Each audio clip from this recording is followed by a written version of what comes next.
Assalamualaikum warahmatullahi wabarakatuh. Guys, jom balik kampung lah. Raya ni kan balik kampung. Tapi mana yang memandu untuk pulang ke kampung halaman, hati-hati. Saya nak ajak semua. Kita tahu kan, sebelum nak raya haji ni, ada hari-hari yang Nabi SAW ajak kita semua buat baik dan amalan tu sangat hebat. Dan apatah lagi pada hari Tarwiyah, hari Arafah yang mana doa tiada langsung hijab dan sebagainya.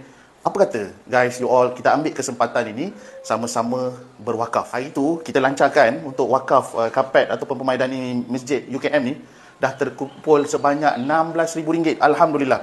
Tapi sasaran dia RM600,000. Masih banyak lagi yang kita perlukan semua. Sebab tu saya nak ajak semua berwakaf dan balik kampung. Kampung sebenar kita bukan kat dunia, kat syurga. Jom sama-sama kita balik kampung dengan berwakaf. Jangan lupa ada mawar konsert wakaf kita. Jom beli tiket sekarang, tiket wakaf. Assalamualaikum.